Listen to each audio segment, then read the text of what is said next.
السلام علیکم ورحمۃ اللہ وبرکاتہ۔ ناظرین، آپ کا استقبال ہے عالمی پیغام میں نئے شمارے کے ساتھ طب نبوی کے طب نبوی سے متعلق کچھ چیزوں کے بارے میں نے آپ کو پچھلے ہفتے ہی بتایا تھا۔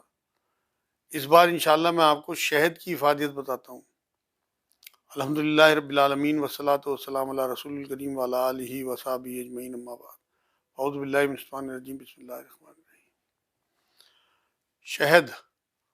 شہد ایک ایسا مشروب ہے جس کے بارے میں اللہ رب العزت نے قرآن میں کہا ہے کہ اس میں نے لوگوں کے لیے فائدہ رکھا ہے، اور بارہا حدیث حضور صلی اللہ علیہ وسلم کی شہد سے متعلق آپ کو ملے گی۔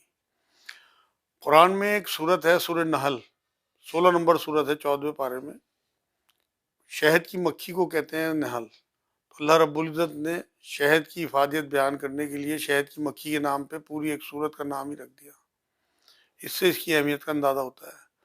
اسی صورت میں اللہ رب العزت نے آیت نمبر 68 اور 69 میں یہ بات کہی ہے کہ اے نبی، آپ کے رب نے شہد کی مکھی کو الہام کیا، وحی کی، کہ وہ اللہ کی بتائی ہوئی راستوں پر چلتے ہوئے پاک میووں سے رس چوسے اور چلتی پھرتی پھرے۔ اور آگے فرمایا کہ پھر میں نے اس مکھی کے پیٹ سے ایسا مشروب پیدا کیا جو کئی رنگوں کا مشروب ہوتا ہے، اور اس سے لوگوں کے لیے، انسانوں کے لیے فائدہ ہے۔ اب آپ اندازہ لگائیے کہ مکھی جیسی حقیر چیز کے پیٹ سے اللہ رب العزت نے ایسا مشروب پیدا کیا کہ جو انسانوں کے لیے فائدہ مند ہے۔ یہاں ایک دو نقطے ہیں۔ اسی آیت میں یہ بات کہی ہے کہ یہ اپنے گھر جو ہے یہ اونچی اونچی چھتوں میں یا پہاڑوں پہ بناتی ہیں اور وہاں پھر شہد اکٹھا کرتی ہیں۔ شہد کی مکھی کے بارے میں بہت ریسرچ ہو چکی۔ ان کے جتنے بھی گھر ہوتے ہیں، جو خانے ہوتے ہیں اس چھتے میں، وہ لگ بھگ ایک سائز کے ہوتے ہیں بالکل۔ اور جو مکھیے رس چوس کے لاتی ہیں، ایک رانی مکھی ہوتی ہے ان میں، وہ اس رس کو چیک کرتی ہے۔ اس میں کوئی اگر حرام رس ہو، کسی حرام چیز کا چوسا ہوا، تو اسے الگ کر دیا جاتا ہے، اور باقی سب پاک رس کو فرٹیلائز کر کے اسے مشروب کی شکل میں پھر اس میں اکٹھا کیا جاتا ہے۔ یہ بہت اس میں ریسرچ ہو چکی، اور امریکہ اور فرانس اور چائنا تو اتنا زیادہ اس کا بزنس کرتے ہیں کہ آپ تصور نہیں کر سکتے۔ اور اس میں الگ الگ رنگوں کے ساتھ ساتھ ذائقے بھی اس کے الگ الگ ہوتے ہیں۔ خیر، یہ تو ایسی چیزیں ہیں کہ لوگوں کو زیادہ تر پتہ ہیں۔ تو یہاں بتانے کا مقصد یہ ہے کہ حضور صلی اللہ علیہ وسلم نے شہد کی اتنی افادیت بیان کی ہے۔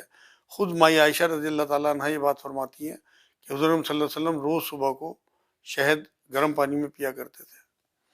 ایک بار خود حضور صلی اللہ علیہ وسلم نے یہ بات فرمائی کہ جس شخص نے مہینے میں 3 بار شہد چاٹ لیا، وہ کسی بڑی بیماری میں مبتلا نہیں ہوگا۔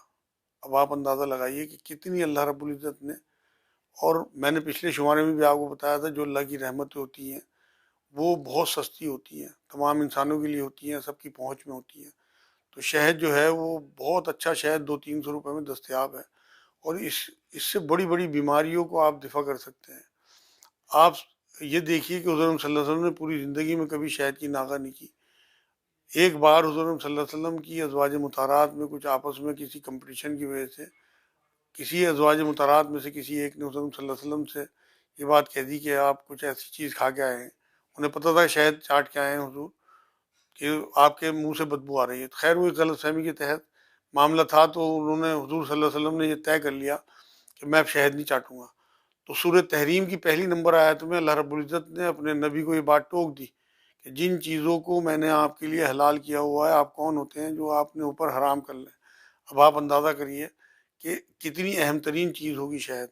یہاں ایک نقطہ اور بھی نکلتا ہے کہ حضور صلی اللہ علیہ وسلم اگر اس ٹائم شہد کو اپنے اوپر حرام کر لیتے تو امت سے ایک اتنی بڑی فائدے کی چیز جو ہے وہ چھوٹ جاتی، لیکن اللہ رب العزت کو یہ منظور نہیں تھا۔